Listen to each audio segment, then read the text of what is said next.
ہمارے پاس ہوتا ہی ہے، کچھ بھی ہوتا ہے انسان کو تو سب سے پہلے فکر، سب سے پہلی بات جو ذہن میں آتی وہ یہ ہے کہ ابھی دواخانہ جانا ہے، یا ابھی کوئی بابا کے پاس جانا ہے، یا ابھی کوئی مالش کے پاس جانا ہے۔ فرسٹ اگر کچھ بھی ہوتا ہے تو آپ پہلے کسی حکیم، کسی وید، کسی ڈاکٹر کی سوچتے ہیں، لیکن میں یہ کہہ رہا ہوں کہ آپ کیا کیجئے، جیسی ایسا کوئی مسئلہ ہو سب سے پہلے قرآن کو دم کرنا، قرآن کو پڑھنا، اللہ میں پناہ مانگنا، وہ دعائیں یا وہ صورتیں جن کی یہ فائدے بتائے کہ وہ کرنا، اور پھر ساتھ میں دنیاوی تمام تدبیریں بھی اختیار کرنا۔ جب میں یہ کہہ رہا ہوں کہ قرآن ایک بہترین دوا، تو اس کا بالکل بھی ہرگز یہ مطلب نہیں ہے کہ آپ علاج کروانا چھوڑ دیں اور صرف جو ہے قرآن کی دعائیں، صورتیں اور آیتیں پڑھتے رہیں۔ قرآن کی دعائیں، صورتیں، آیتیں، کچھ الفاظ ان کے فضائل ہے، بالخصوص بیماریوں کی شفا کے لیے روحانی اور جسمانی، یہ تو کرنا ہی ہے، یہ تو ایک الگ ہی مسئلہ ہے، لیکن اس کا ہرگز یہ مطلب نہ لے کوئی کہ دوا کو چھوڑ دینا ہے اور صرف یہی کام کرنا ہے۔ نبی اکرم صلی اللہ علیہ وسلم نے فرمایا کہ اللہ تعالیٰ نے کوئی ایسی بیماری نہیں اتاری جس کی دوا نازل نہ کی ہو۔ قرآن روحانی اور جسمانی دونوں قسم کی بیماریوں کے لیے علاج۔ سورہ فاتحہ یاد رکھیے، یہ اس کو رقیہ بھی کہا جاتا ہے، شفا کے لیے اس کو دم کیا جاتا ہے۔ جسمانی اسپرچول ڈیسیزز بولیے، مینٹل ڈیسیزز بولیے، یا بچھو وغیرہ زہریلے جانور کاٹ لے تو یہاں بھی پتہ چلا سورہ فاتحہ کی فضیلت۔ سورہ بقرہ پڑھنے سے شیطان گھر میں داخل نہیں ہوتا۔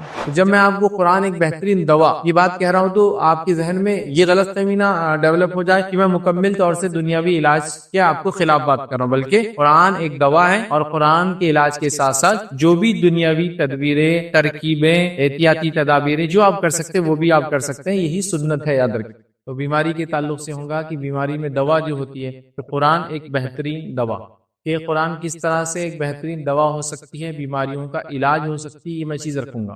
لیکن اس درس سے میں آگے بڑھنے سے پہلے اس چیز کی وضاحت کر دوں، جب میں یہ کہہ رہا ہوں کہ قرآن ایک بہترین دوا، تو اس کا بالکل بھی ہرگز یہ مطلب نہیں ہے کہ آپ علاج کروانا چھوڑ دیں اور صرف جو ہے قرآن کی دعائیں، صورتیں اور آیتیں پڑھتے رہیں۔ ہاں، قرآن کی دعائیں، صورتیں، آیتیں، کچھ الفاظ ان کے فضائل ہے، بالخصوص بیماریوں کی شفا کے لیے روحانی اور جسمانی، یہ تو کرنا ہی ہے، یہ تو ایک الگ ہی مسئلہ ہے، لیکن اس کا ہرگز یہ مطلب نہ لے کوئی کہ دوا کو چھوڑ دینا ہے اور صرف یہی کام کرنا ہے۔ نبی اکرم صلی اللہ علیہ وسلم نے جب قرآن کو دم کیا، قرآنی آیتوں کو دم کیا، صورتوں کو دم کیا، تو وہاں وہ تمام دنیاوی تدبیریں بھی استعمال کی جو کی جانی چاہیے، جو کی جایا کرتی تھی اس زمانے میں۔ آپ سمجھیں، جیسے ایک روایت میں آتا ہے نبی اکرم صلی اللہ علیہ وسلم کو بچھو نے کاٹ لیا، تو آپ نے کہا کہ اللہ لعنت کرے ان بچھوؤں پر، یہ انبیاءوں کو بھی نہیں بخشتے، انبیاءوں کو بھی نہیں چھوڑتے۔ اس کے بعد آپ نے اس کو دم کیا اور ساتھ میں روایت میں آتا ہے اس پر نمک لگایا، ٹھیک ہے، اور پانی سے دھویا۔ تو نمک لگایا اور پانی سے اس کو دھویا، اس سے پتا چلا جہاں آپ نے دم کیا وہاں اس کو نمک بھی لگایا، اور وہاں اس کے نمک لگانے اس کو دھویا بھی، یاد رکھ۔ تو پتا چلا آپ نے دینی مطلب روحانی جس کو کہیں گے علاج بھی کیا قرآن سے، لیکن ساتھ میں آپ نے جو ہے دنیاوی جو علاج کے طریقے اس زمانے میں پائے جاتے تھے زہر اتارنے کے لیے، آپ نے وہ بھی استعمال کی۔ اسی طرح کی روایت میں آتا ہے ایک صحابی نے ایک شخص کو دم کیا سورہ فاتحہ پڑھ کر، اور اس کو سانپ نے یا بچھو نے کاٹ لیا تھا۔ تو جب میں آپ کو قرآن ایک بہترین دوا یہ بات کہہ رہا ہوں تو آپ کے ذہن میں یہ غلط فہمی نہ ڈیولپ ہو جائے کہ میں مکمل طور سے دنیاوی علاج کے آپ کو خلاف بات کر رہا ہوں، بلکہ قرآن ایک دوا ہے، اور قرآن کی دوا مطلب قرآن کے علاج کے ساتھ ساتھ جو بھی دنیاوی تدبیریں، ترکیبیں، احتیاطی تدابیریں جو آپ کر سکتے ہیں وہ بھی آپ کر سکتے ہیں، یہی سنت ہے، یاد رکھیں، ٹھیک ہے۔ تو قرآن ایک بہترین یاد رکھیے دوا ہے، اور یہ اس بات کو آج کے زمانے میں سمجھنا اس لیے بھی ضروری ہے کہ ہمارے پاس ہوتا ہی ہے کہ کچھ بھی ہوتا ہے انسان کو تو سب سے پہلے فکر، سب سے پہلی بات جو ذہن میں آتی وہ یہ ہے کہ ابھی دواخانہ جانا ہے، ابھی دواخانہ جانا ہے، یا ابھی کوئی بابا کے پاس جانا ہے، یا ابھی کوئی مالش کے پاس جانا ہے، یا ابھی کوئی سمجھے نا، مطلب فرسٹ اگر کچھ بھی ہوتا ہے تو آپ پہلے کسی حکیم، کسی وید، کسی ڈاکٹر کی سوچتے ہیں، لیکن میں یہ کہہ رہا ہوں کہ آپ کیا کیجئے، جیسی ایسا کوئی مسئلہ ہو سب سے پہلے قرآن کو دم کرنا، قرآن کو پڑھنا، اللہ میں پناہ مانگنا، وہ دعائیں یا وہ صورتیں جن کی یہ فائدے بتائے کہ وہ کرنا، اور پھر ساتھ میں دنیاوی تمام تدبیریں بھی اختیار کرنا۔ آپ سمجھ رہے، جیسا کوئی ہنگامی صورت ہوتی ہے ہمارے پاس کیا ہوتا ہے، لوگ چیختے ہیں، چلاتے ہیں۔ اب ہنگامی صورت ایکسیڈنٹ کی شکل میں ہو سکتی ہے، ہنگامی صورت کوئی چیز کولیپس ہو گئی تو ہو سکتی ہے، ہنگامی صورت آپ گر گئے ہو سکتی، ہنگامی صورت لوگوں کو کچھ ہو گیا ہو سکتی، ہنگامی صورت سمجھ رہے کسی کو زہر کا اثر ہو سکتی۔ تو آپ سب سے پہلے کیا کریں گے، اللہ کا ذکر کریں گے، اور اس کے بعد تمام تدبیریں، جا کر ایکسیڈنٹ والوں کو اٹھانا، سمجھ رہا، ان کو دواخانے پہنچانا، ان کو دلاسا دینا، ان پر صورتیں پڑھ پڑھ کے دم کرنا، جو کچھ یہ سب چیزیں آپ کر سکتے ہیں۔ لیکن ہمارے پاس کیا ہوتا ہے، لوگ چیختے ہیں، چلاتے ہیں، باپ کو یاد کرتے ہیں، ماں کو یاد کرتے ہیں، اور پتہ نہیں کیا کیا الفاظ کرتے ہیں۔ تو میرا بولنے کا مقصد یہ ہے کہ پہلے آپ کیا کیجئے، جو طریقہ بتایا گیا سنت سے اس کو شروع کیجئے، اور اس کے بعد تمام چیزیں کرنا ہے۔ جو بھی تدبیر ہے وہ کرنا، اس سے اسلام نہیں روکتا. لیکن ہمارے پاس شروعات کیسے ہوتی؟ کسی بڑے ایکسیڈنٹ کو دیکھ لیا آپ نے، کسی کوئی ہنگامی صورت کو دیکھ لیا تو ارے باپ رے، آپ سمجھ. یا اگر عورت ہوں گی تو اما گے، سمجھ. اب یہی سب چیزیں ہوتی، یا بلے رے، کیا میننگ ہوتے نہیں مان. لیکن وہیں اگر اللہ اکبر کہہ کر تمام تدبیریں پھر کر آپ دوڑ رہے ہیں، بھاگ رہے ہیں، لوگوں کو اٹھا رہے ہیں، بیماروں کو لے جا رہے ہیں، ایکسیڈنٹ ہو تو ان کو نکال رہے ہیں، گاڑیوں کو الگ کر رہے ہیں، ہنگامی صورت کو گھر گر گیا، کوئی چیز کچھ بھی ہو گیا، لوگ پریشان ہو گئے، بجلیاں چمکنا شروع ہو گئی، بادل آ گئے، زبردست طوفانی ماحول بن گیا، سورہ فلق سے ناچ پڑھ کے دم کر لیا. ہم لوگ یہ سب بعد میں کرتے ہیں. مطلب شروعات کیسی ہوتی ہے کہ چلو بھاگو اب اس کے نیچے، کس کے نیچے؟ پناہ گاہ. مطلب کوئی گھر کے اندر بھاگو، کسی جگہ میں جا کے چھپو. ہاں کرنا ہے، وہ بھی تدبیر ہے. لیکن سٹارٹ کیا کرتے ہیں ہم لوگ؟ دنیاوی تمام چیزوں کو اختیار کرنے کی کوشش کرتے ہیں، بالآخر پھر اس طرف جایا جاتا ہے جہاں سے شروعات ہو کر پھر اس طرف بھی جا سکتے تھے ہم. یہاں پاس کیا ہوتا؟ ارے تکلیف ہو رہی. مطلب آپ دیکھیے، باپ ماں پڑوسی اڑوسی، ان کو یاد کیا جا رہا ہے. آپ اللہ کا ذکر کرتے اللہ ہو، یا آپ بسم اللہ پڑھتے ہیں ہاتھ پہ لگا کے، اور اس کے بعد تمام تدبیریں جو دنیاوی اختیار کر سکتے ہیں آپ. ٹھیک ہے، تو اس چیز کو ہم ذہن میں رکھیں. اسی طرح اس بات کو بھی ہم ذہن میں رکھ لیں، نبی اکرم صلی اللہ علیہ وسلم جو بات بیان کی، اور وہ یہ ہے کہ ایسی کوئی بیماری نہیں جس کی دوا نہیں یاد رکھے. ہر بیماری کا علاج ہے، ٹھیک. لیکن اس کو آپ کو اور ہم کو انسانوں کو کیا کرنا پڑے گا؟ تلاش کرنا پڑے گا. یاد رکھیں، ہر بیماری کا علاج ہے، اس کو ہم کو بس تلاش کرنا ہے. یاد رکھیے، یہ بڑی اہم چیز ہے. اور صحیح بخاری کی روایت ہے، ابو ہریرہ رضی اللہ عنہ فرماتے ہیں، کہتے ہیں نبی اکرم صلی اللہ علیہ وسلم نے فرمایا کہ اللہ تعالیٰ نے کوئی ایسی بیماری نہیں اتاری جس کی دوا نازل نہ کی ہو. تو بیماریوں کے تعلق سے بھی کوئی ایک روایت میں آتا بیماریاں نازل ہوتی ہے. یہاں بھی کہا کہ ایسی کوئی بیماری نہیں اتاری. تو ایسی کوئی بیماری جو اتری نہیں، مطلب بیماری اللہ کی طرف سے آتی ہے تو اللہ تعالیٰ نے اس کی دوا بھی نازل کی ہے، دوا بھی اتاری ہے. اس بات کو ہم سمجھ لیں. بیماریاں کیسے نازل ہوتی ہے، کیا ہوتی ہے، یہ تمام چیزیں غائب کی ہیں، اور غائب کی باتوں کو میں سمجھا نہیں سکتا ہوں آپ کو. بس آپ اس پر ہم کو ایمان لانا ہوتا ہے. اللہ نے اتارا مطلب اتارا. اور روایت میں الفاظ اس طرح سے آتے ہیں، آپ صلی اللہ علیہ وسلم فرماتے ہیں سال میں ایک رات آتی ہے جس میں اللہ رب العزت بیماریوں کو نازل کرتا ہے. ٹھیک. اور پھر جو بیماریاں نازل ہوتی ہے، کہ روایت میں آتا ہے وہ گھومتی ہے اور کھلے برتنوں کی طرف جاتی ہے. تو جو برتن کھلا مل جاتا ہے داخل ہو جاتی ہے. جو مشکی پانی کی تھیلی ہوتی تھی اس زمانے وہ کھلی ملتی ہے، اس میں داخل ہوتی ہے. تو لہٰذا کہا جب تم رات میں سو تو کھانے کے برتنوں کو، مشکیزوں کو باندھ کے کھانے کے برتنوں کو ڈھانک کر سو. اگر ڈھانکنے کو پتیلا یا کوئی سامان نہ ہو تو کم از کم کچھ نہ چیز کھڑی چیز تو بھی رکھ دو. مطلب پورے برتن پہ نہیں بھی آئی تو کم از کم سم تھنگ. اب آپ بولیں گے بھائی بیماری ہے تو وہ تو جراثیم ہے، بیکٹیریا ہے، وائرس ہے، یہاں سے گھس سکتے وہاں سے گھس سکتے، ٹھیک ہے، وہ سب چیزیں ٹھیک ہے. لیکن اللہ رب العزت نے جب اتاری ہے تو اللہ نے اس کو بتایا کہاں جانا ہے اور کہاں نہیں جانا ہے، اور اللہ نے اس کو روکا ہے. تو یہ بتا دیا گیا اس بیماری کو کہ اس میں داخل ہونا جو کھلا برتن ہے، جو بند ڈھکا ہوا ہے، یا کم از کم ڈھکا ہوا نہ صحیح کچھ نہ کچھ کھڑا آڑا رکھا ہوا ہے، ہاں نہیں ہونا. تو رب العزت نے کہہ دیا وہ چیز ہو جاتی ہے. لیکن لوگ جب ان باتوں کو سنتے ہیں تو بہت ہنستے ہیں کبھی کبھار، خاص طور سے ہمارے نان مسلم بھائی، اور کبھی ہمارے مسلم بھائی بھی جن کو اتنی سمجھ نہیں ہوتی ہے دین اور اسلام کی. تو بہرحال وہ ہنستے ہیں، لیکن اس بات کو سمجھنے کی ضرورت ہے جو رب نے اس کائنات، اس دنیا، اس سارے سسٹم کا نرمان کیا ہے، جس کو کہیں گے بنایا تمام چیزوں کو، تو وہ اس نے ہر چیز کا ایک طریقہ رکھا ہے. تو بیماری اترنے کا طریقہ یہ ہے. اب اللہ کیوں بیماریاں اتارتا ہے؟ یہ انسانوں کے لیے آزمائش ہے اور ٹیسٹ ہوتی ہے. یاد رکھیے کہ وہ اس میں کیا کرتے ہیں، حسن ظن رکھتے ہیں یا بدگمانی رکھتے ہیں، اچھا سوچتے ہیں یا برا سوچتے ہیں، اور کس طریقے سے وہ اس میں ریاکٹ کرتے ہیں. اللہ تعالیٰ اس چیز کو دیکھتا ہے اور اسی کا بدلہ انسان کو ملتا ہے. ٹھیک ہے.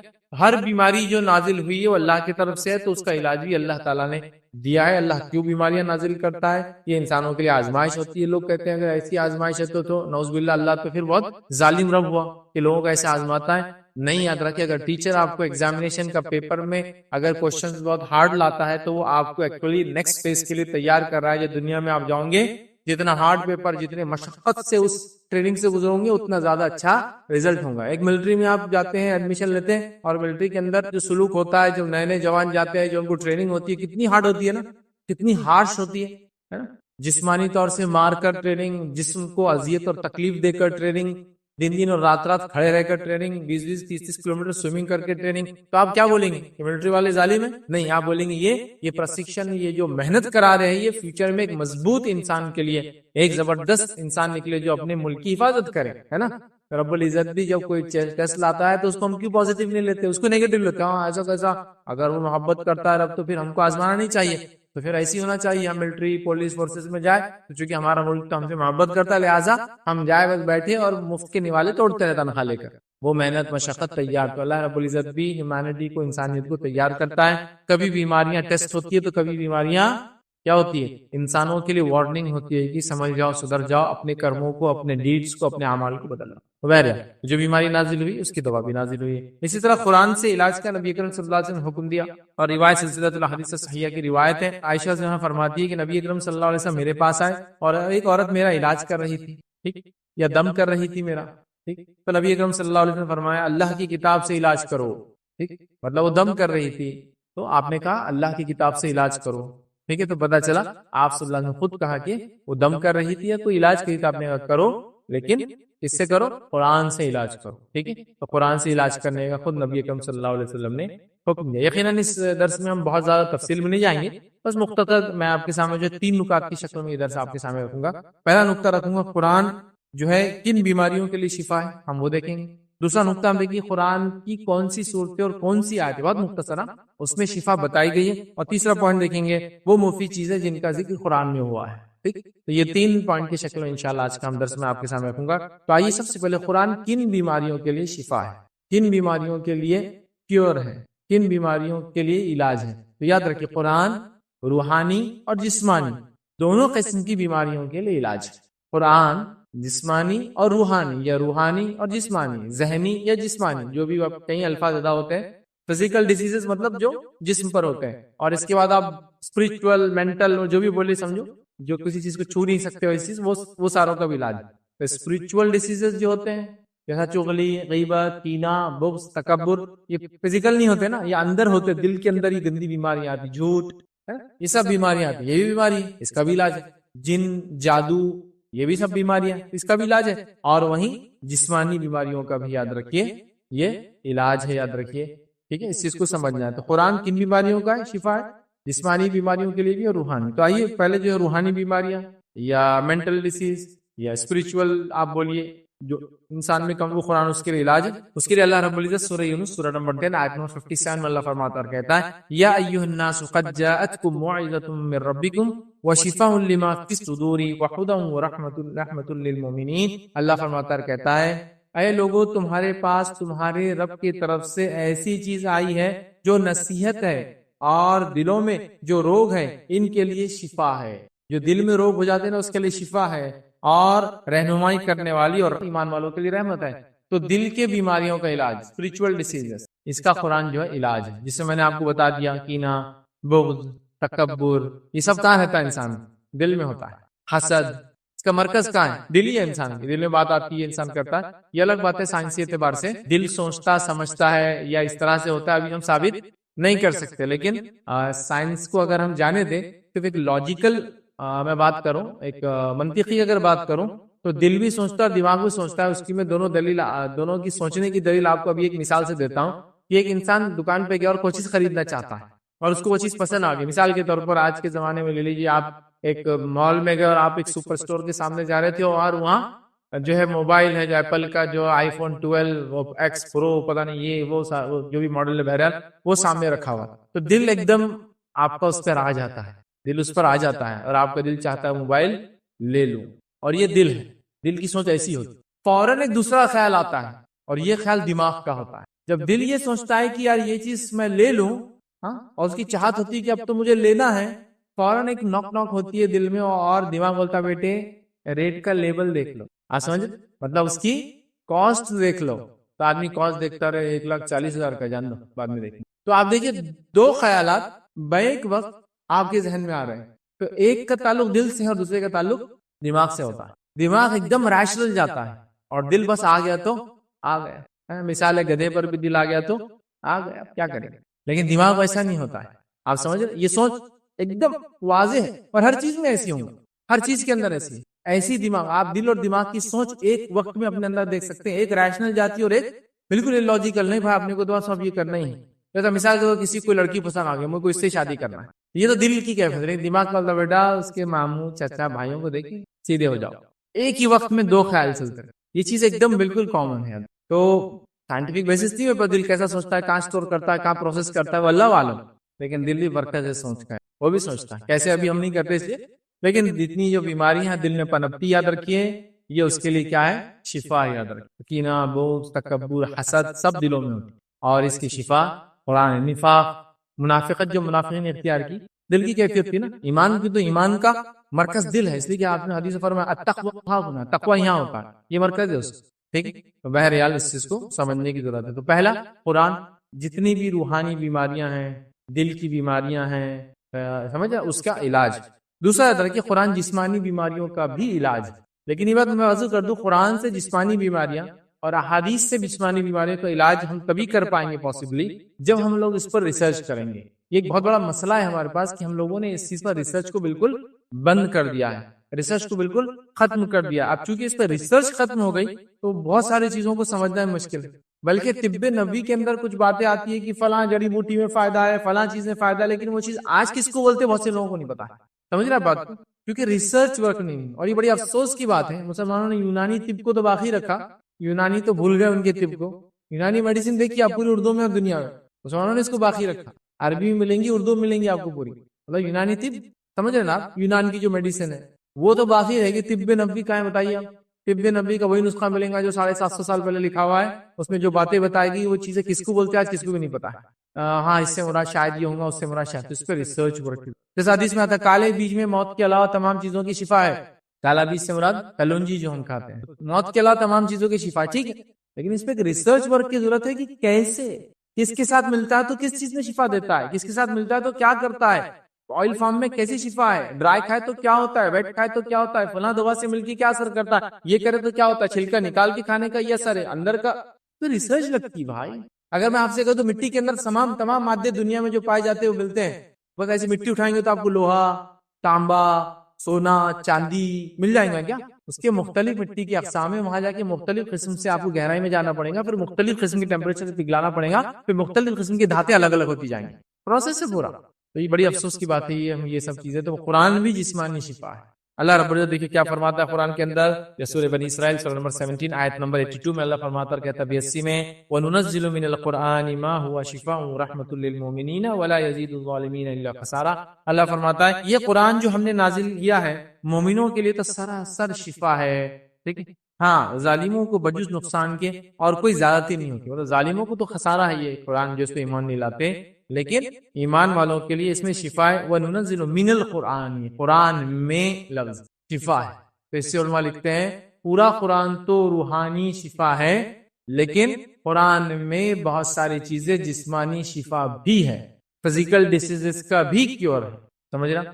تو لہٰذا اس پہ ایک ریسرچ ورک کی ضرورت ہے.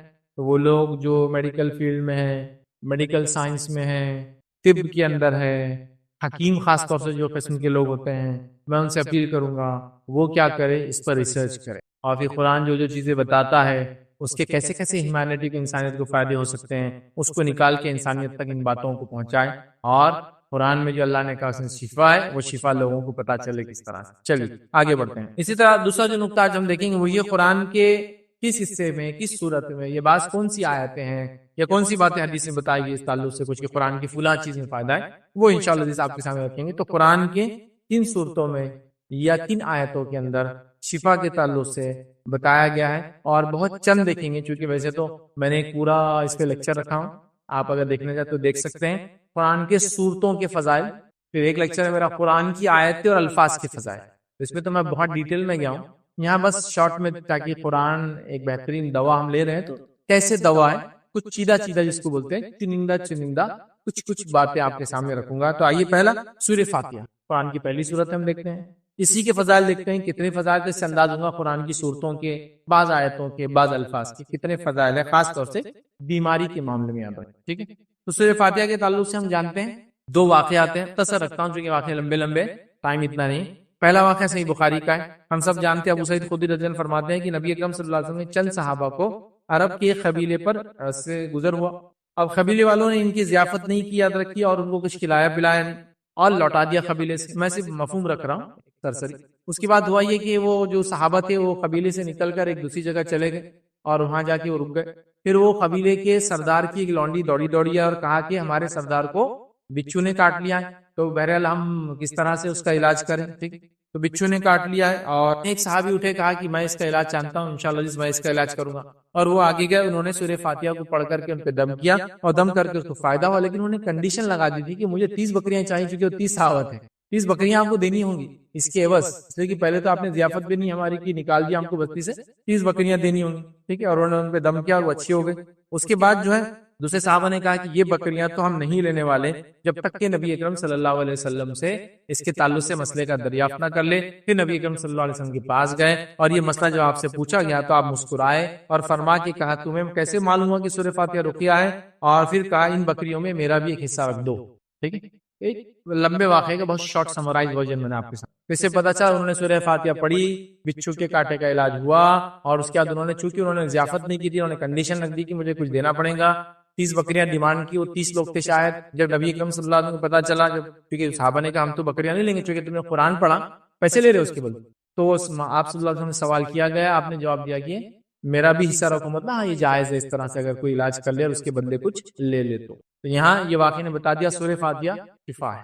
ٹھیک، آئیے دوسرا واقعہ سنتے ہیں. اور یہاں اسپرچل کیور بھی تھا اور یہ فزیکل ڈیزیز تھا نا، بچو نے کاٹا تھا اور علاج کیا گیا، یاد رکھیے. دوسرا واقعہ ہم لیتے ہیں، قرآن کس طرح سے بہترین دوا ہے. اس کے لیے جو ابو داؤد کی روایت ہے، روایت اس طرح سے ایک صحابی فرماتے ہیں، لمبا واقعہ یہ بھی، میں اس کا بس سمرائزڈ ایک ورژن رکھ رہا ہوں. ایک صحابی فرماتے ہیں کہ ان لوگوں کے قبیلے پہ سے گزر ہوا. جب اس قبیلے پہ سے گزر ہوا تو وہاں ایک انسان کو لایا گیا اور وہ انسان کو لا کر بتایا گیا کہ یہ انسان جو ہے پاگل ہے، اور اتنا پاگل تھا کہ اس کو بیڑیوں میں، زنجیریں وغیرہ میں جو بھی طریقہ تھا باندھنے کا اس کو جکڑ دیا گیا تھا.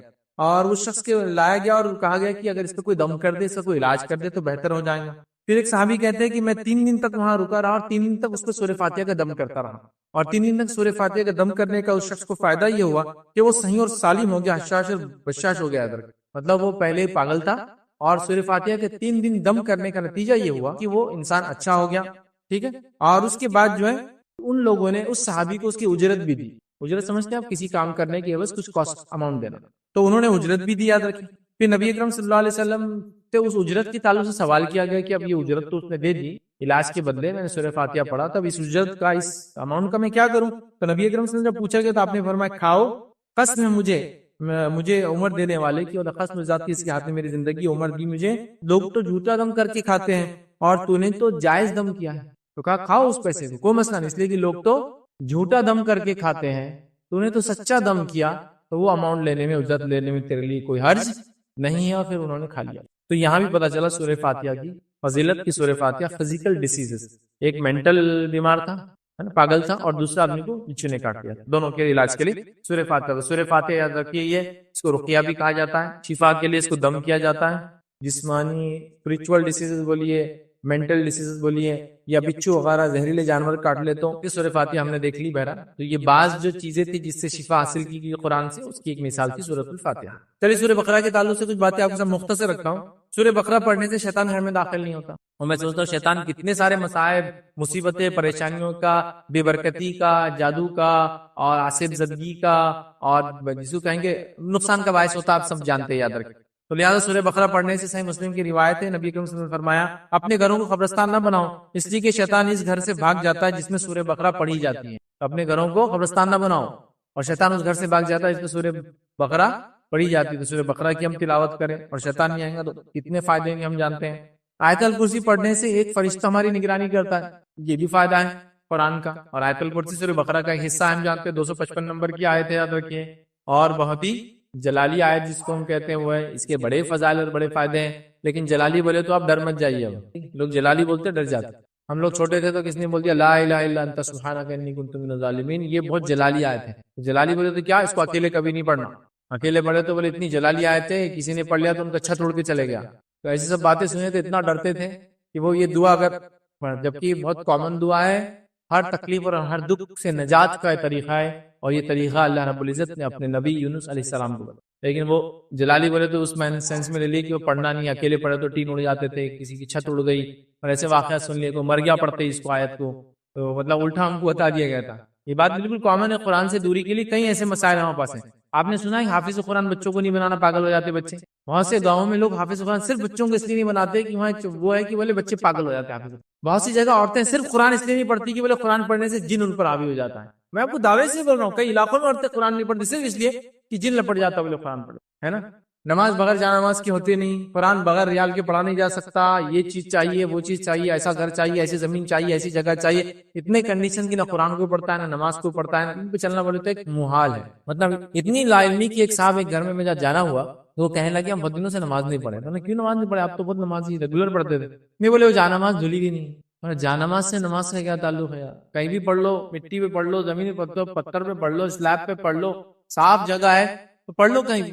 تو نہیں بولے وہ جانماز دھلی. میں نے کہا جانماز دھو لو، پانی نہیں پرابلم وہ دھونے کا نہیں، بولے وہ جانماز کا پانی نالی میں نہیں جا سکتا نا، تبھی وہ گڑھا کھود کے ڈالنے کو ذرا مشکل ہو رہی. جب وہ گڑھا کھودیں گے پھر اس کو دھوئیں گے، اس کا پانی لیں گے پھر ڈالیں گے کام.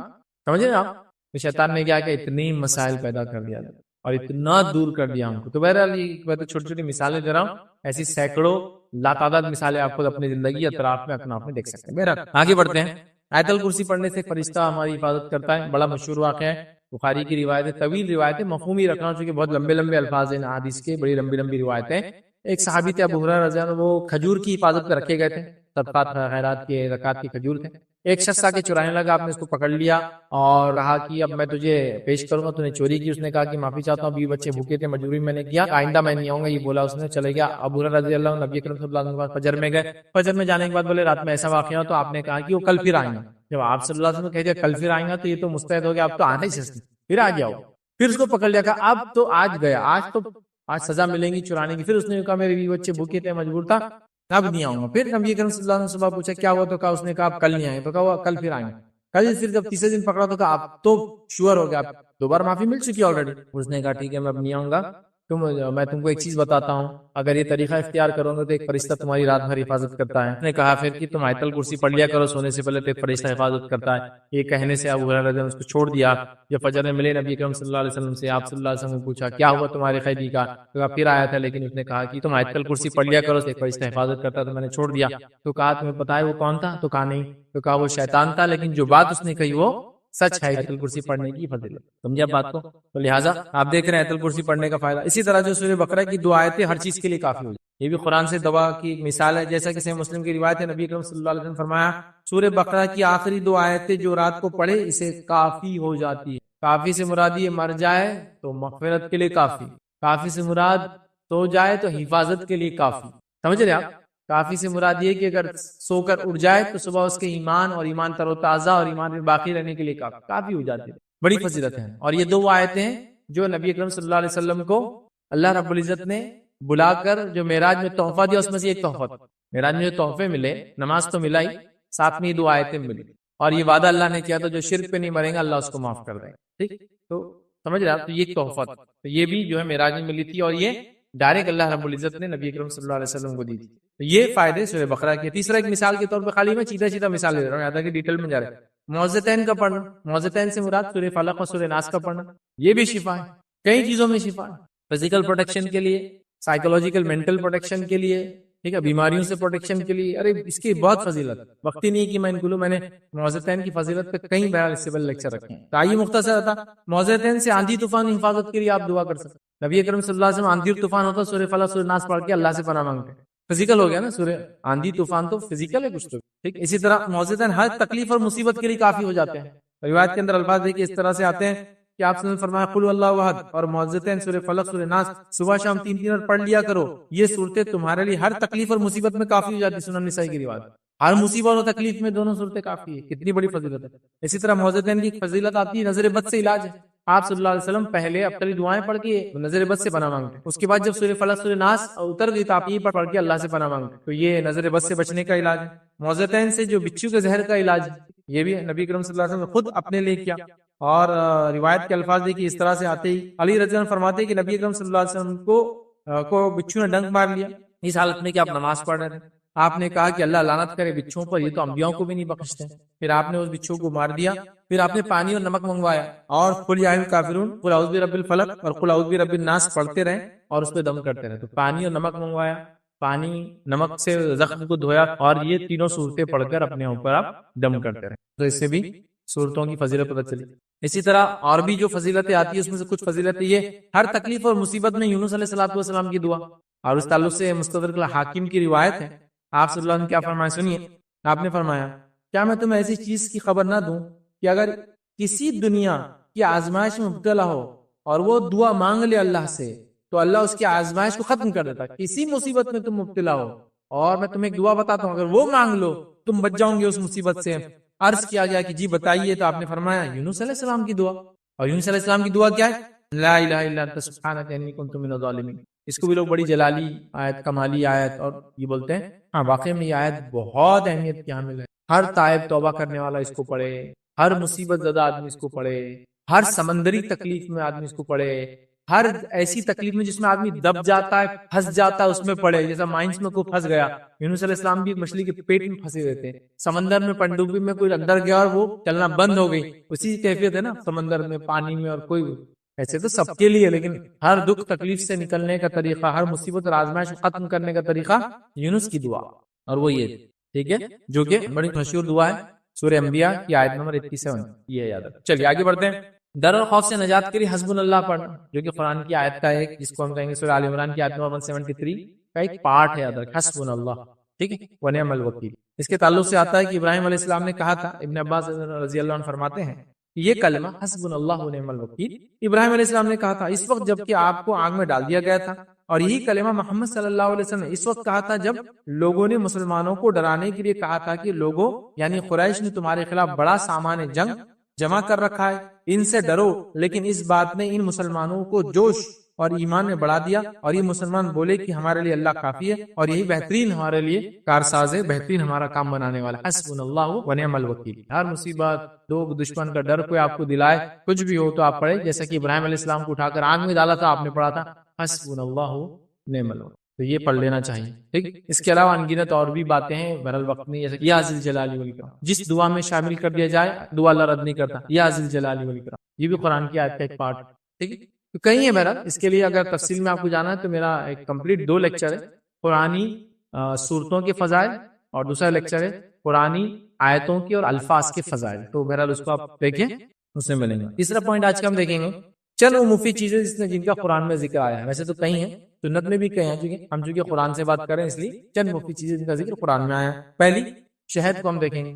شہد کا ذکر قرآن میں آیا ہے، اور اللہ رب العزت نے شہد کو کیا فرمایا، اور شہد کے تعلق سے کہا شہد جو ہے وہ شفاء للناس، لوگوں کے لیے شہد جو ہے شفا ہے. یاد رکھیں، تو شفاء للناس کا لفظ ادا کیا اللہ نے، اور سورہ نحل سورہ نمبر 16 آیت نمبر 69 ہے. یاد رکھیں کہ شہد لوگوں کے لیے شفا ہے. یاد رکھیں شہد کا ذکر، اور ایک مشہور واقعہ بھی ہے. ساری چیزیں آج ہم حدیثوں کو بڑا شارٹ دیکھ رہے ہیں. صحیح مسلم کی روایت ہے، ایک صحابی آیا اور کہا میرے بھائی کو جو ہے دست لگ گئے، پیٹ اس کا خراب ہے. تو آپ صلی اللہ علیہ وسلم شہد کھلا. پھر وہ آئے، کہا اسے اور بڑھ گئے، کہا اور کھلا. پھر آئے، کہا اور بڑھ گئے، کہا اور کھلا. پھر آئے اور کہا اور بڑھ گئے، اور کھلا. چوتھے وقت آئے اور کہا کہ اور بڑھ گئے وہ شہد کھلانے سے. کہا تیرے بھائی کا پیٹ جھوٹا ہے اور اللہ کی کتاب سچی ہے. اور وہ کہتے چوتھی بار کے بعد پھر ان کے دست رک گئے. 4 بار کھلایا. سمجھ رہا بات؟ جیسا میں نے کہا نا کہ دیکھیے چیزوں میں شفا ہے، لیکن ریسرچ وقت لگتی ہے. وہ ایک دوا دے دی گئی نہیں، اس کو ایک دوا کو ایک دن میں 3 بار کھانا پڑتا، تو یہ فائدہ تھا. ایک دوا کو ایک دن میں 3 بار، اور مہینے میں ایسا 10 دن کے بعد 3 بار کھانے سے شفا ایسی ہوتا. تو شہد کو بھی شفا ہے، لیکن اب وہ لے کے شہد کو 5 کلو کھا جائیں گا تو اس کے لیے تو پرابلم ہے. ریسرچ ہے اس کے لیے، کیسا کریں گے. 4 بار لیا گیا پیٹ کے لیے، شفا ہوگی. سمجھ رہا بات؟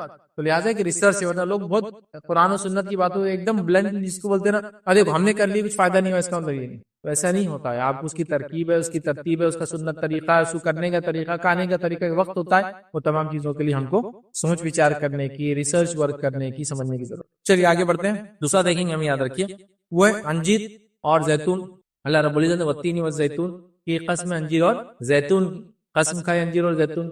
اور انجیر بھی ہم جانتے ہیں اس کے بڑے فائدے ہیں، چاہے وہ تازہ ہو چاہے وہ سوکھا ہو، اس کے بڑے طبی فوائد ہم جانتے ہیں. اور میں نے اس سے پہلے پریگننسی کا ایک لیکچر لیا تھا، اس میں کافی سارے طبی فوائد ہم نے انجیر کے، اس کے بعد انار کے، سیب کے، شہد کے، کھجور کے، کافی میں نے ڈیٹیل میں رکھا تھا. تو بہرحال وقت نہیں اتنا، تو کافی فائدے. بس ایک روایت سنی، آپ صلی اللہ علیہ وسلم نے فرمایا، کہا کہ زیتون کا تیل کھاؤ اور بدن پر لگایا کرو، کیونکہ یہ مبارک درخت سے پیدا ہوتا ہے. زیتون جو ہے ایک مبارک درخت ہے. یاد رکھیں بڑا مبارک درخت ہے. بلکہ اللہ رب العزت نے جب اپنے بارے میں ایک مثال دی سورہ نور کے اندر، تو زیتون کے تیل کی مثال کہ کس طرح سے اللہ کا نور کے تعلق سے مثال ہے، کہ کیسا ایک قندیل ہے اور اس کے اوپر ایک کانچ کا وہ ہے، اور اس کے اندر ایک لو جلتی ہے، اور اس کے اندر مبارک تیل ہے زیتون کا. تو اللہ نے اب ایک مثال دی نور کے. تو بہت مبارک جھاڑ ہے. یاد رکھیے اس کا تیل لگانے سے جسم میں آپ نے لگاؤ، کھانے کا حکم دیا، جس پہ لگانے کا حکم دیا، اور زیتون وغیرہ کا تیل کھانے کے بڑے فائدے یاد رکھیے، اور زیتون خود اس کا پھل کھانے کے بڑے فائدے یاد رکھیے، انجیر کے تعلق سے بہرحال یہ۔ اسی طرح ہم دیکھیں گے گائے کے دودھ کے تعلق سے بھی آتا ہے، اور قرآن کے اندر اللہ رب العزت نے چوپایوں کے دودھ کے تعلق سے بات بیان کی، اور سورہ نحل سورہ نمبر 16 اور آیت نمبر 66 کے اندر اللہ نے فرمایا اور کہا کہ تمہارے لیے چوپایوں میں ایک عبرت ہے کہ ہم تمہیں ان کے پیٹ میں جو کچھ ہے اسی میں سے گوبر اور لہو کے درمیان سے خالص دودھ پلاتے ہیں جو پینے والوں کے لیے ایک تازگی ان کو بخشتا ہے۔ اب یہاں دیکھیے گائے کی دودھ کی تعلق سے سلسلۃ الحدیث صحیحہ کی ایک روایت ہے، عبداللہ ابن مسعود رضی اللہ عنہ فرماتے ہیں اور کہتے ہیں کہ نبی اکرم صلی اللہ علیہ وسلم نے فرمایا تم لوگ گایوں کا دودھ استعمال کیا کرو کیونکہ ہر قسم کے درخت کو چرتی ہے، کھاتی ہے، مطلب گھومتی ہے، اور یہ فضیلت اور یہ فائدہ صرف اسی گائے سے ہوگا جو گائے چرتی ہے، مطلب جنگلوں میں جاتی ہے، اللہ نے ان کو صلاحیت دی ہوتی ہے کہ وہ مخصوص پودے اور ان کو کھاتی ہے۔ تو آپ نے فرمایا مختلف قسم کے درخت کھاتی ہے، اس کا دودھ ہر بیماری کے لیے شفا ہے، اس کے دودھ میں شفا یاد رکھیے۔ وہ گائے خاص طور سے جو گھومتی پھرتی چرتی ہے جنگلوں میں، وہ مخصوص پودوں کو کھاتی ہے جو دودھ میں شفا اس کے پیدا کرتے ہیں۔ چلیے آگے بڑھتے ہیں، یاد رکھیے اسی طرح کھجور کے اندر بھی یاد رکھیے شفا ہے، اور کھجور کا واقعہ تو آپ سب جانتے ہیں، عیسیٰ علیہ السلام پیدا ہونے والے تھے، اللہ رب العزت نے اپنی بندی مریم کو ایک مخصوص مقام کی طرف اشارہ کر دیا، چلی جاؤ، نکل کر ایک جگہ چلی گئی، اور ایک جھاڑ کے تنے سے آرام کرتی تھی جو کس کا جھاڑ تھا؟ کھجور کا تھا، اور وہاں ایک نہر تھی، کھجور کے جھاڑ کو دھکا دیتی تو کھجور گر جاتی، آپ کھا لیتی اور نہر سے پانی پی لیتی، اور اسی طرح آپ عیسیٰ علیہ السلام کی پیدا ہونے تک وہیں رہی۔ ویسے اس زمانے میں بچے گھروں میں پیدا ہوتے تھے، لیکن یہ بچہ بہت خاص تھا، اور مریم علیہ السلام ذہنی طور سے پریشان تھی اس معاملے میں کہ اس بچے کو اللہ نے بغیر باپ کے پیدا کیا تھا۔ یہ انسانیت کے لیے معجزہ تھا، لیکن لوگوں کو کیسے سمجھائے؟ لوگوں نے تو انبیاؤں کو سامنے جھٹلا دیا، معجزے دیکھ کر معجزوں کے خلاف کام کیا۔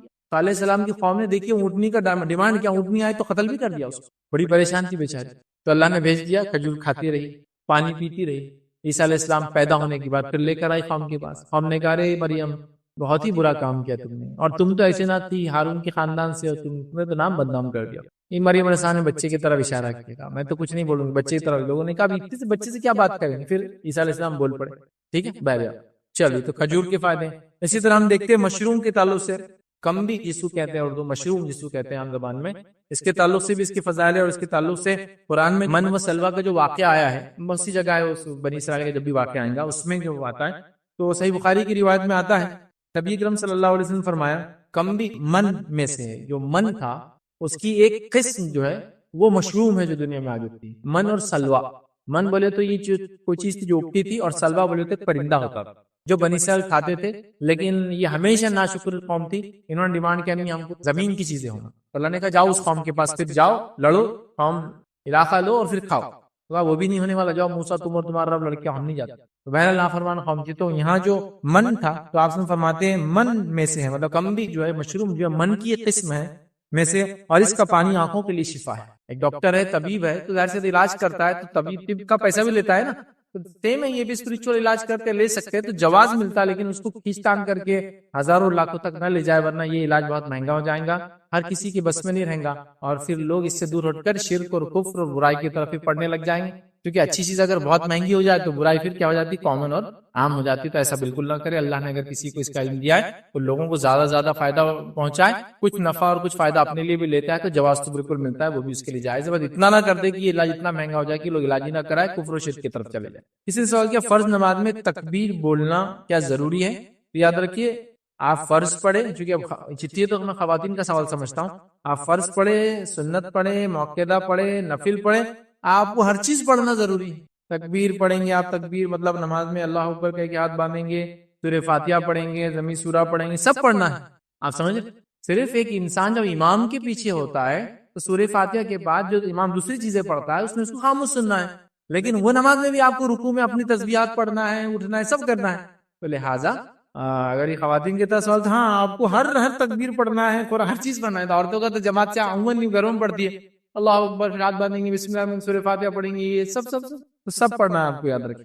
لیکن اگر آپ کا تکبیر بولنے سے مراد یہ ہے کہ تکبیرات کو زور سے بولنا، اللہ اکبر، اور باقی چیزوں کو دل میں ہلو پڑھنا، تو نہیں، عورتوں کے لیے تمام چیزیں ایک جیسی ہیں، مطلب اس میں تیز نہیں بولنا ہے، وہ تکبیر وغیرہ اللہ عام طور سے آپ بولتے ہیں اتنا کہ تھوڑا سا کان میں سنیا تو اپنے، اور آپ کو معلوم ہوتا ہے آپ کچھ کر رہے ہیں، اتنا کرنا آپ کے لیے انشاءاللہ عزیز کافی. بولنے سے مراد اگر یہ ہے تو، اور اگر نہ پڑھنا تو ہاں آپ کو سب پڑھنا. چونکہ میں نے دیکھا کچھ لوگوں کی غلط فہمی ہوتی ہے، معلوم آپ کو نماز میں کچھ نہیں پڑھتے امام کے پیچھے ہوتے، کچھ نہیں سے مراد خالی، سمجھ رہا، تو اس طرح سے کرتے ہیں، یہ درست نہیں ہے. اور اگر آپ دل میں پڑھتے ہیں تو نماز میں یا تلاوت قرآن میں دل میں نہیں پڑھنا ہے آپ کو، ہونٹ کا ہلنا ضروری ہے. ہونٹ کا ہلنا ضروری ہے. جب بندہ کہتا ہے یا بندہ بولتا ہے، بندہ دعا کرتا ہے، تو سب میں ہونٹ ہلیں گے، باہو بکا ہوں گی، پکار ہوں گی، الفاظ ادا کیے جائیں گے. تو دل میں حوصل نمازی پڑھتے تو کچھ بھی نہیں، ہونٹ بھی نہیں ہلتے، نہیں بولنا ہے، وہ ہونٹ ہلیں گے اس کے لیے، ٹھیک ہے. تو دل میں نہیں پڑھنا ہے، تو ہاں آپ بولیے ایک عام طور سے جو آپ اللہ اکبر بولتے ہو ویسے اس ٹائپ میں، لیکن تیز نہیں بولنا ہے. خواتین ہے تو آرام سے چلیں گا، اور مرد بھی اور اپنی نماز پڑھ رہا ہے تو تیز نہیں بولیں گا.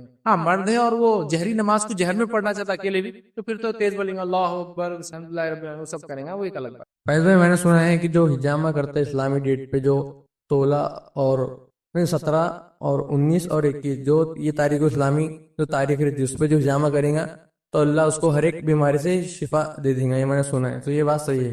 بھائی ہجامے کے تعلق سے اس کی تاریخ کے بارے میں کہا، ہجامہ کے تعلق سے یہ بات تو آتی ہے کہ آپ سے انہوں نے تاریخ بتائی، یہ تاریخوں میں ہجامہ کرنا چاہیے اور وہ افضل ہے، لیکن ضروری نہیں ہے، افضل ہے. کوئی انسان بیمار ہو تو جب بیماری ہو تب وہ ہجامہ کرا لے، جس باڈی پارٹ میں جس طریقے سے. اور اس کی تاریخ بھی ہے، چاند کی 17ویں 19ویں 21ویں تاریخ کو لگائے. سنت سے ثابت ہے کہ مخصوص تاریخوں میں چاند کی ہجامہ کروانا چاہیے، لیکن عموماً بیماری کے لیے کرنا چاہیے. لیکن یہاں ایک بات اور میں بتا دوں ہجامہ کے تعلق سے، ہجامہ ایک علاج کا ایک طریقہ ہے کئی طریقوں میں سے جو اللہ کے رسول صلی اللہ علیہ وسلم نے اختیار کیا. لیکن ہمارے پاس ہجامے کے طریقوں کو اتنا پروموٹ کیا تھا تو ایسا لگتا ہے کہ اسلام نے صرف ایک ہی علاج کا طریقہ دیا اور وہ صرف اور صرف ہجامہ، اس کے علاوہ اور کچھ ہے ہی نہیں. اور ہجامے کے کچھ پوائنٹس ہوتے ہیں، مخصوص جگہیں ہوتی ہے، مخصوص بیماریوں کے لیے مخصوص جگہوں پہ مخصوص وقت میں کیا جاتا ہے. نبی اکرم صلی اللہ علیہ وسلم نے عمرہ کیا، عمرہ کرنے کے بعد آپ نے سر میں شدید تکلیف تھی تو آپ نے سر پہ ہجامہ کروایا، تو شدید تکلیف کے لیے فلاں جگہ ہجامہ. لیکن ہمارے پاس کیا ہوگا، ہجامہ آپ کو کرانا ہے 10 پوائنٹ پہ لگا دیتا میں تمہارے، یہ پوائنٹ کمر پہ ایک لگا دیتا، مانڈی پہ ایک لگا دیتا، سر پہ ایک لگا دیتا، آگے ایک لگا دیتا، پیچھے ایک لگا دیتا، بیچ میں ایک لگا دیتا، پورے بال صاف کر کے 2 لگا دیتا. مطلب وہ بس کچھ بھی ہجامے کے نام پہ بس آپ کو کٹس مارتا اور بس وہ لگاتے جاتا اور پر کب کا پھر اپنا چلتے رہتا. ٹھیک ہے، تو ٹھیک ہے، وہ مسئلہ نہیں ہے، اگر ضرورت ہے تو کتنے بھی لگا سکتے، لیکن اس کے مخصوص جس کو کہتے ہیں اس کی تربیت یافتہ لوگ ہوتے ہیں، یاد رکھیے، جو ہجامہ کرتے ہیں. میں نے ہجامہ کے نام پہ لوگوں کو ماتم جیسا کٹس لگاتے ہوئے دیکھا، اتنے بڑے بڑے لگا دیے کٹس کہ خراب پور نہیں، اچھا کچھ بھی نکل رہا اس میں سے. اس کے اندر انسیشنز بہت پتلے پتلے بلیڈ کے ذریعے، ایک پرفیکٹنس ہوتی ہے، آدمی وقت کے ساتھ زمین زمانہ حالات کے حساب سے حاصل کر لیتا اس کے لیے. اور مخصوص بیماریوں کے لیے مخصوص پوائنٹس ہوتے ہیں جس پر ہجامے کے لیے کٹس لگائے جاتے ہیں. ہمارے پاس ایک کامن ہو چکا کہ 10 کپس 5 کپس کم از کم لگائیں گے. آپ بیمار ہے نہیں ہے، کیا بیماری ہے نہیں پوچھتے، بس وہ کٹس لگاتے ہیں اور وہ لگا دیتے ہیں اس کو. ٹھیک ہے، کوئی سکشن کے ذریعے نکالتا ہے تو کوئی پمپس کے ذریعے کرتا ہے، کوئی گرم کر کے لگاتا ہے، اور مختلف. خیر وہ ایک ٹریٹمنٹ ہے اور ایک اینشنٹ ٹریٹمنٹ ہے. میں یہ بھی بتا دوں کہ نبی اکرم صلی اللہ علیہ وسلم کے پہلے سے علاج عربوں میں چلا آ رہا تھا. یہ ایسا بھی کوئی علاج نہیں جو صرف آپ صلی اللہ علیہ وسلم نے بتایا. اس کے فوائد اپنی جگہ ہے، لیکن ٹریٹمنٹ اینشنٹ ہے. اور عربوں سے پہلے چائنیز اس کو کیا کرتے تھے، اور چائنیز میں بہت کامن تھا ہجامہ. ان کے اندر ڈرائی اور ویٹ دونوں ہجامہ کرتے تھے. ویٹ سے مراد خون جس میں نکلتا، اور ڈرائی میں خالی وہ کپ کو گرم کر کے سکشن، جس سے خالی ایسا وہ پورا پیچ کے ساتھ دوڑے جیسا آ جاتا، لیکن اس کے بھی فائدے ہوتے تھے. تو بہت کامن تھراپی تھی جو چائنیز اینشنٹ چائنا میں ہزاروں سالوں سے وہ لوگ استعمال کرتے تھے. عربوں میں بھی یہ چیز بہت کامن تھی نبی اکرم صلی اللہ علیہ وسلم پہلے سے. ہاں لیکن اس کے فوائد بھی نبی اکرم صلی اللہ علیہ وسلم نے بتائے، اور بہت سارے اس کے فائدے. لیکن یہ بات میں بتا دوں، ہجامہ ہی ایک طریقہ نہیں ہے علاج کا. کئی طریقے جو آپ صلی اللہ علیہ وسلم بتائے، اس میں ایک طریقہ ہجامہ ہے. چونکہ جو لوگ ہجامے کی فضیلت اتنی بتا دیتے ہیں کہ ایسا لگتا ہے ہجامے کے علاوہ کوئی اور علاج ہے ہی نہیں. چھینک آ رہی ہجامہ کرا لو، فلاں ہو رہی ہجامہ کرا لو، ہر چیز کے لیے صرف ہجامہ. ٹھیک ہے، اگر ویسا بیماری سائنس وغیرہ کچھ ہے اور سر کے کسی حصے پر ہجامے سے اس کا بینیفٹ ثابت ہے تو نو ڈاؤٹ آپ وہ کر سکتے ہیں. تو یہ چیز بہرحال سمجھنے کی ہے، اور اس کا ایک فن اور ایک علم ہوتا ہے. تو آپ جو لوگ اس کو جانتے ہیں انہی سے اس کو. کسی نے کہا کچھ لوگ قرآن سے علاج کرتے ہیں لیکن ڈاکٹر کی لکھی ہوئی دوائی بند کر دیتے ہیں، بند کرنے کے لیے کہتے ہیں، تو یہ کیا صحیح ہے؟ دیکھیے، قرآن سے علاج میں نے آپ کو بتا دیا. جب قرآن سے علاج کی ہم بات کر رہے ہیں تو ہم بالکل بھی ایگزسٹنگ میڈیسن جو حلال ہے جس سے علاج کروانا اس کو نہیں روک رہے ہیں، سائملٹینیسلی چلیں گے. اور خود میں نے مثالیں دے دی کہ آپ صلی اللہ علیہ وسلم نے، آپ کو بچھو نے کاٹا، آپ نے سورہ کافرون، سورہ فلق، سورہ ناس پڑھ کے دم کیا اور پانی اور نمک منگوایا، اور پانی میں نمک ڈالا یا زخم پہ نمک ڈال کے اس کو دھویا. دنیاوی تدبیریں بھی اختیار کی گئی اور سورے بھی پڑھے گئے. تو دنیاوی تدبیریں اختیار بالکل کی جا سکتی ہے، اس میں کوئی دو رائے نہیں ہے.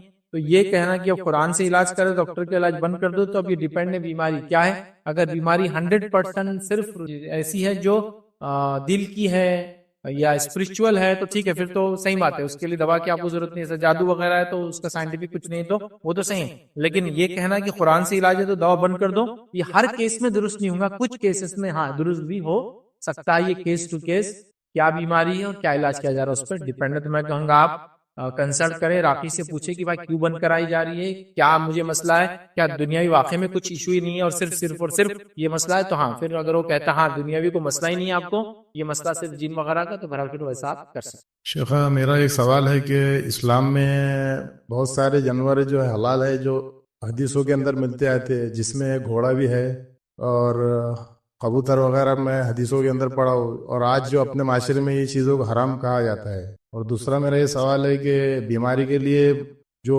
اپنے پاس گھوڑ بڑا بولتے ہیں اس کو بچھو یا بچھو کچھ بولتے ہیں، اور کیکڑا، یہ بھی کھانا کیسا ہے؟ میں نے کچھ جانوروں کے تعلق سوال کیا، ان کا کھانا کیسا ہے، وہ حلال ہے یا نہیں ہے، یا بہت سے لوگ منع کرتے ہیں. دیکھیے سب سے پہلی چیز کہ جانوروں کے حلال اور حرام ہونے کے اندر کچھ چیزوں میں تو اختلاف ہے جو واضح نہیں ہے، لیکن جو واضح ہے اس کے اندر تو کوئی اختلاف نہیں. جیسا مثال کے طور پہ اپنے گھوڑے کی مثال دی، تو گھوڑے کا کھانا حلال ہے، اس کا دودھ حلال ہے، اس کا گوشت حلال ہے، اس کی قربانی کر کے انسان چاہے تو کھا سکتا ہے. لیکن وہ عید کی قربانی وغیرہ میں نہیں چلتا، چونکہ اس میں صرف 4 جانور چلتے ہیں جن کی مذکر اور مؤنث ملا کے 8 ہو جاتے ہیں، جس کو بہیمۃ الانعام کہا جاتا ہے. تو گھوڑا ہے سچ کھایا جا سکتا. اسی طرح نبی اکرم صلی اللہ علیہ وسلم نے جو ہے جنگلی گدھے کی اجازت دی اور پالتو گدھے کو منع کیا کھانے سے. سمجھا؟ جنگلی گدھا اور پالتو گدھا الگ ہوتے ہیں. یہ فرق تب کر سکتے ہیں جنگل کے اندر آپ علاقوں میں تو آپ کو پتہ چلے گا. تو وہاں آپ نے پالتو گدھے کو منع کیا، جنگلی گدھے کو آپ نے کہا کہ وہ کھانا حلال ہے. اسی طرح آپ صلی اللہ علیہ وسلم سے لکڑ بگے کے تعلق سوال ہوا، ہائینہ جس کو بولتے ہیں، اس کے تعلق سوال ہوا کہ کیا اس کو کھایا جاتا تھا؟ تو افریقی علاقوں میں کھایا جاتا تھا. تو نبی اکرم صلی اللہ علیہ وسلم نے کہا کہ وہ کھانا حلال ہے. ویسے ہمارے پاس بھی ہوتا ہے شاید، کیا بولتے ہیں، لکڑ بگے بولتے ہیں. وہ جانور ہوتا ہے، اس میں کالے اور تھوڑے براؤن گرے کلر کے اسپاٹس ہوتے ہیں، کالا منہ ہوتا ہے، اور بہت خطرناک جانوروں میں سے ایک مانا جاتا ہے. وہ شیر وغیرہ کو پیچھے سے توڑتا نہیں ہے. ٹھیک ہے، ویسے وہ اسکیونجرز ہوتے ہیں، مطلب جو جانور کھا جاتا ہے شیر وغیرہ اس کو کھاتے ہیں وغیرہ چیزیں کرتے ہیں. بہرحال جانوروں کے حلال اور حرام کے معاملے میں یاد رکھیے جو مسلک سب سے زیادہ اس سے بات کرتا ہے اور جو سب سے زیادہ اس کے اندر چھوٹ دیتا ہے وہ ملکی مسلک ہے. اور یہی وجہ ہے کہ پورے افریقی علاقوں میں ملکی مسلک چلتا ہے، کیونکہ بڑے جانور پائے جاتے ہیں مختلف جنگل کے، اور اس مسلک میں کافی ڈھیل ہے. کافی علماء نے اس مسلک کے فقہاء نے کافی اس پر بحثیں کی اور کافی اس پر وہ کیا، تو یہ مسلک مشہور ہے. اسی طرح امام شافعی اور دیگر ان کے ساتھیوں نے پانی کے جانوروں کے تعلق سے کافی لانگ ایٹ لینتھ ڈسکشن کیا اور بہت ساری چیزوں کی حلت میں نرمی اختیار کی. وہی نتیجہ کہ سارے ساحلی علاقوں میں شافعی مسلک چلتا ہے. آپ سمجھ رہے بات؟ تو لہٰذا آپ شافعی علماء یہ جو ملکی علماء کی فتاوی ایسے جانوروں کے وغیرہ چیزوں کے پڑھ سکتے. کبوتر کا آپ نے کہا بہرحال یہ تو حلال ہے. اس کے بعد گھوڑ پڑ اور کیکڑا، تو گھوڑ پڑ بھی کھایا جا سکتا ہے، اس کو جو ہے گو بولتے شاید ہمارے پاس ہمارے علاقوں میں. لیکن یہ بات یاد رکھیے کہ شرن وہ کھایا جا سکتا ہے، قانوناً اس کے کھانے کا کیا نتیجہ ہو سکتا ہے وہ آپ وہ دیکھ لینے تو پیسے دینے والے کھاؤ اور اپنے آپ کو آپ نے مشکل میں ڈال دیا. قانوناً وہ ایک انڈینجرڈ اسپیشیز ہے اور اس کو آپ کھائیں. سانڈا بولتے ہیں اس کو ہمارے علاقے میں، وہ آپ مار نہیں سکتے، اس کو یاد رکھیں. ٹھیک ہے، گو بولتے ہیں یو پی وغیرہ کے علاقے میں، کالی چپلک جیسی ہوتی ہے یہاں. تو بہرحال وہ کھایا جا سکتا ہے. اللہ کے رسول صلی اللہ علیہ وسلم اور خالد بن ولید رضی اللہ عنہ کو گو دیا گیا کھانے کے لیے. نبی اکرم صلی اللہ علیہ وسلم نے نہیں کھایا، لیکن خالد بن ولید رضی اللہ عنہ نے کھایا اور آپ نے ان کو نہیں روکا. اس سے پتہ چلا کہ آپ صلی اللہ علیہ وسلم ذاتی طور سے اس کو پسند نہیں کرتے تھے، لیکن چونکہ وہ حلال تھا تو آپ نے خالد بن ولید کو کھانے دیا. یاد رکھیے. تو وہ بہرحال وہ بھی جائز ہے. کیکڑا وغیرہ جو آپ نے کہا وہ بھی جائز ہے، اس لیے کہ سمندر کے جتنے جانور ہیں جن کا تعلق سمندر سے ہوتا ہے تو وہ تمام حلال ہے، چاہے وہ اسکویڈز ہو یا پھر لابسٹرز ہو یا پھر کریب ہو یا پھر اور بھی جانور. ہاں مینڈک جو ہے پانی کا جو ہے وہ منع ہے کھانا. لیکن اس کے علاوہ تمام جانور جو پانی سے متعلق ہے، جن کا تصور پانی کے بغیر نہیں ہوتا، تو وہ جانور حلال ہے. مطلب پانی ان کا اصل ہے، اس کے بغیر ان کا تصور نہیں ہے. تو اگر کیکڑا بغیر پانی کی جو ریگستانی کیکڑا ہے وہ جائز نہیں ہوگا، لیکن وہ کیکڑا جو پانی میں ہی رہتا ہے اس کے بغیر تصور نہیں ہے تو وہ جائز ہے. لیکن ہاں بہت بڑا مسئلہ ہے کہ وہ بولتے حنفی مسلک میں حرام ہے کیکڑا، اور بہت سارے بہرحال جانور اس طرح سے. ایون گھوڑے کے تعلق سے بھی وہ کہتے نہیں، لیکن سنت سے بالکل ہمیں ثابت ملتا ہے کہ گھوڑے ذبح کیے گئے، گھوڑے کھائے گئے اور استعمال کیے گئے، ان کا دودھ استعمال کیا جاتا تھا. اور کبھی بھی آپ صلی اللہ علیہ وسلم نے اس کے تعلق سے روکا نہیں کسی کو، نہ صحابہ میں سے کسی نے روکا. ہاں چونکہ وہ قیمتی ہوتے تھے اور مہنگے ہوتے تھے، اس لیے عموماً ان کی قربانیاں دی نہیں جاتی تھی، چونکہ بہت کاسٹلی ہوتے تھے. یاد رکھیں. تو بہرحال یہ لیکن وہ حلال ہے، یاد رکھیں. تفصیلات دیکھنا ہے تو اور بھی آپ کتابیں بھرا جانوروں کے تعلق سے پرندوں کے تعلق سے بھر پڑ سکتے. کسی نے ایک سوال کیا گھر میں لڑکیوں کو تہجد کے وقت قرآن نہیں پڑھنے دیتے ہیں, کہتے ہیں کہ جن حاوی ہو جاتا ہے, کیا یہ صحیح ہے؟ تو ایسی کوئی بات تو میرے ذہن میں نہیں, بلکہ میں سمجھتا ہوں قرآن نے تو یہ کہا کہ جو قرآن نہیں پڑھتا, اللہ کے دین سے اعراض کرتا ہے, تو اللہ اس پر ایک شیطان چھوڑ دیتا ہے اور وہ اس کے ساتھ ہمیشہ رہتا ہے, وہ اس کو چپک کے رہ جاتا ہے, سمجھا؟ تو شیطان تو ان لوگوں کے اوپر حاوی ہو جاتا ہے جو قرآن سے دور ہے. اب تہجد تو سب سے افضل نفل عبادت ہے, سب سے افضل نفل عبادت کو کرنا اور اس کے بعد قرآن کی تلاوت سب سے بہترین وقت میں کرنا, جس وقت اللہ رب العزت پہلے آسمان پہ ہوتا ہے, حدیث کے اندر آتا ہے, اور آواز لگائی جاتی, کوئی دعا مانگنے والا میں قبول کرنے بیٹھا, کوئی ہے معافی مانگنے والا میں معاف کرنے بیٹھا ہوں. اس وقت تلاوت قرآن ہونا اور سحر کے اندر استغفار کی کثرت کرنا, سحر میں استغفار کرنے والوں کی فضائل اللہ رب العزت اپنی کتاب میں 2 سے 3 جگہ آیا کہ وہ مومنوں کی صفت یہ نیک بندوں کی کیا سحر میں استغفار کرتے ہیں. تو بہرحال وہاں اس وقت نماز کوئی پڑھے اور قرآن پڑھے تو میں سمجھوں جن کیسے حاوی ہوں گا, حاوی جن نکل جائیں گے, میں تو یہ سمجھوں گا. لیکن بہرحال ہمارے پاس یہ بہت بڑی کنفیوژن ہے, لڑکی نے نہیں تو قرآن نہیں پڑھنا کیونکہ خوبصورت ہو جاتا, جن لپٹ جاتا. قرآن عموماً لڑکیوں نے اکیلے نہیں پڑھنا ورنہ جن حاوی ہو جاتا, ٹھیک ہے. اسی طرح قرآن کو لڑکیوں نے رات میں نہیں پڑھنا, لڑکیوں نے تہجد نہیں پڑھنا چاہیے, تہجد پڑھنے سے وہ بہت نیک ہو جاتی, پھر اس کو رشتے نہیں ملتے برابر اس کے مقابلے میں, تو وہ نہیں پڑھنا. بڑے یہ سب چیزیں پتہ نہیں لوگوں نے کہاں سے لا لی, اس کی کوئی حقیقت نہیں, بلکہ اس وقت تو قرآن پڑھنا بڑا اچھا وقت ہے, اور تہجد کا پڑھنا تو سب سے افضل نفل عبادت. اس نے کہا کیا قرآن پڑھنے کوئی خاص وقت ہے جس سے نفسیاتی بیماریوں کا علاج ہوتا ہے؟ تو قرآن پڑھنے کا نفسیاتی بیماریوں کے علاج کے لیے کوئی خاص وقت نہیں. ہاں, قرآن پڑھنے کا افضل وقت میں کہہ سکتا ہوں فجر کا, اس لیے کہ فجر کے وقت کا قرآن پڑھنا فرشتے حاضر ہوتے ہیں. قرآن میں خود قرآن میں اللہ نے کہا کہ اس وقت قرآن پڑھنے میں فرشتے حاضر ہوتے ہیں, تو فجر کے بعد کا قرآن پڑھنا افضل ہے. لیکن کسی خاص وقت میں نفسیاتی بیماری کے لیے قرآن پڑھنا, قرآن سے مراد میں تلاوت قرآن سمجھ رہا ہوں, قرآن کی مخصوص آیتوں کو مخصوص وقت میں پڑھنا علاج کے لیے وہ ثابت ہے. معوذتین کا پڑھنا, سورہ اخلاص, سورہ فلق, سورہ ناس کا 3 بار پڑھنا صبح اور شام کو, یہ تو مخصوص ہے. لیکن آپ بولے جنرل قرآن کی تلاوت, تو اس کے لیے نفسیاتی بیماری خاص نہیں, لیکن اس کا ایک افضل وقت فجر کا ہے اور بہت اچھا وقت ہے. تو فجر کی نماز کے بعد ہم کوشش کریں کہ ہم قرآن پڑھیں. فجر کے بعد کے وقت کا قرآن پڑھنا یہ مشہود, جس کے لیے ہم کہیں گے فرشتے گواہ ہوتے ہیں اس کے لیے. لیکن قرآن کبھی پڑھا جا سکتا ہے, نفسیاتی بیماریوں کے لیے مخصوص صورتیں وغیرہ ہیں, لیکن قرآن کی تلاوت کے لیے ایسا کبھی پڑھا جا سکتا ہے. شیخ میرے سوال ہے کہ قرآن میں ایک آیت ہے جس میں یہ بتایا گیا کہ قرآن ایمان والوں کے لیے ہدایت اور شفا ہے, تو کیا یہ نان مسلم کے لیے بھی ہے؟ مطلب اگر وہ پڑھیں گے تو کیا انہیں بھی ہدایت ملیں گی اور شفا ملیں گی؟ میں نے سوال کیا جو قرآن جو ہے مومنوں کے لیے شفا ہے, تو کیا نان مسلم اس سے بینیفٹ لے سکتے ہیں؟ دیکھیں, نان مسلم بھی قرآن سے بینیفٹ ان جنرل سینس تو لے سکتے ہیں, لیکن مخصوص جو قرآن کے فائدے وہ صرف اور صرف مومنوں کے لیے. وَنُنَزِّلُ مِنَ الْقُرْآنِ مَا هُوَ شِفَاءٌ وَرَحْمَةٌ لِّلْمُؤْمِنِينَ, مومنوں کے لیے ہے وہ خاص, ٹھیک ہے. لیکن نان مسلم کو بھی فائدہ ہوتے ہوئے دیکھا گیا, جیسا کہ اگر جن ہو, جادو کا اثر ہو, آپ رقیہ شریعہ پڑھیے, ان کو فائدہ ہوتا ہے اس کا, ٹھیک ہے. فائدہ تو ہوگا لیکن ریئل بینیفٹس ان کو نہیں ملیں گے. اور جو لوگ ظالم اپنے نفس سے ظلم کرتے ہیں, حق کو جاننے کے بعد بھی انکار کرتے ہیں, تو وہ تو ظلم قرآن کو پڑھنا ان کے لیے اور اضافہ کر دیتا ہے ظلم کے اندر. کیوں؟ اس لیے کہ ان کا مقصد اس سے برائی کو حاصل کرنا یا اس کے ذریعے لوگوں کو گمراہ کرنا مقصد ہوتا ہے, قرآن کو لے کر اس کے خلاف شر کرنا ہوتا ہے, ٹھیک ہے. تو ان کے لیے تو پھر اس میں ظلم میں وہ زیادتی ہو جاتی ہے, ان کے لیے اللہ گمراہ کر دیتا. لیکن عام طور سے جس کو ہم کہیں گے نان مسلم بھی اس کا فائدہ اٹھاتے, دیکھا گیا اس کے پڑھنے دم کرنے سے ان کو فائدہ ہوتا ہے. لیکن مخصوص قرآن جو ہے مومنوں کے لیے شفا اور رحمت ہے.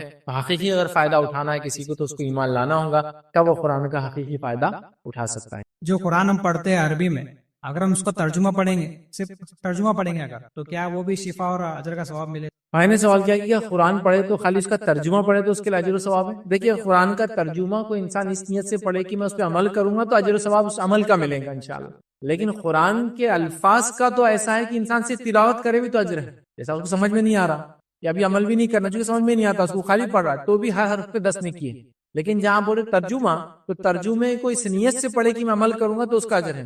لیکن میں ریکمنڈ یہ کروں گا ہمیشہ عربی پڑھ کے ترجمہ پڑھنا چاہیے, اور عربی میں ہی پڑھنا چاہیے. وہ جو ہمارے پاس کیا ہوتا ہے وہ ہندی انگلش رومن قرآن آ گئے, الحمدللہ تو ALHUMDU, کیا اس کو رومن ہی بولتے ہیں الحمدللہ. پھر ہندی میں تو ہم وہ الفاظ لکھے ہوتے ہیں, وہ بھی نہیں آتا کہ وہ کچھ دن سپورٹ ہو سکتا ہے کہ انسان نے اسلام قبول کیا, یا ایک انسان نے بالکل ابھی نیا شروع کیا اسلام کو سمجھنا ہے تو مسلمان, لیکن اب زبان نہیں آتی تو ابھی سیکھیں گا, تو تب تک تو میں کہوں گا کیا بولیں گے سپورٹ, جیسا سپورٹ سسٹم ہے جس سے معاملہ چل جائے گا, لیکن وہ ریئل سسٹم نہیں ہے. تو اس کو عربک سیکھنا ہی پڑیں گے. تو لہٰذا عربی کا اگر وہ ترجمہ پڑھتا ہے اس نیت سے کہ عمل کرے تو ٹھیک ہے. ریکمنڈیشن میری ہے کہ عربی پڑھے پھر ترجمہ پڑھے, تو 2 فائدے ہوں گے, عربی پڑھنے کا فائدہ پھر ترجمہ پڑھنے کا فائدہ ہونا ہے. تو ریکمینڈیڈ یہ, لیکن ضرورت کے تحت صرف اگر ترجمہ پڑھنا چاہتا ہے, تھوڑا مسئلے کو دیکھنا جاننا, وہ بھی درست ہے. لیکن ہمیشہ کا معمول ہے خالی ترجمہ پڑھ رہا ہے عربی نہیں, تو پھر نہیں, عربی پڑھے پھر ترجمہ پڑھے, تو عربی پڑھنے کا ثواب, ترجمے پہ پڑھ کے عمل کرنے کا ثواب, اور خالی عربی پڑھے تو عربی پڑھنے کا انشاءاللہ بھی ثواب ملے گا. اس نے سوال کیا, اکثر عورتیں خاص ایام میں بچوں کو پر دم نہیں کرتی ہے ناپاکی کی وجہ سے, تو کیا یہ صحیح ہے یا دم کر سکتی ہے؟ دیکھیے, عورتیں اپنے خاص ایام میں, حیض میں, ماہواری میں, منسس میں بچوں پہ دم کر سکتی ہے پڑھ کر. دم کرنے کی حد تک کوئی کنڈیشن نہیں ہے, تلاوت نہیں کریں گی, پورا قرآن ہاتھ میں نہیں لیں گی, لیکن تمام حفاظت کی دعائیں, دم وغیرہ سب کر سکتی ہے, اس میں کوئی دو رائے نہیں. جیسا بچوں کو نظر بد سے حفاظت کے لیے سورہ فلق سورہ ناس پڑھنا قرآن کا حصہ ہی, لیکن وہ بالکل دم کر سکتی ہے پڑھ کے, حالانکہ وہ مخصوص ایام میں اس سے کوئی روک ٹوک نہیں ہے. آپ کو بولے گا نہیں یہ کیسا ہو سکتا, اللہ کا ذکر کیسے کر سکتے مخصوص ایام میں, یہ تو بالکل درست نہیں, حفاظتی دعائیں کیسے پڑھ سکتے. آئی ماں عائشہ کا واقعہ سنی.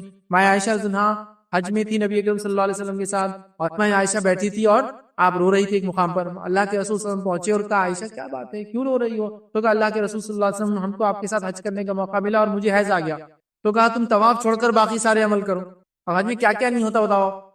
عرفے کے اندر کتنی دعائیں کرتا ہے انسان. عرفہ بولے تو اس کی ایک ہی عبادت ہے, صرف دعا, اس میں کوئی نماز نہیں, کچھ بھی نہیں, اس کی عبادت دعا, اور سب سے افضل دعا ربنا آتنا فی الدنیا حسنۃ وفی الآخرۃ حسنۃ وقنا عذاب النار, جو قرآن کی آیت ہے نا.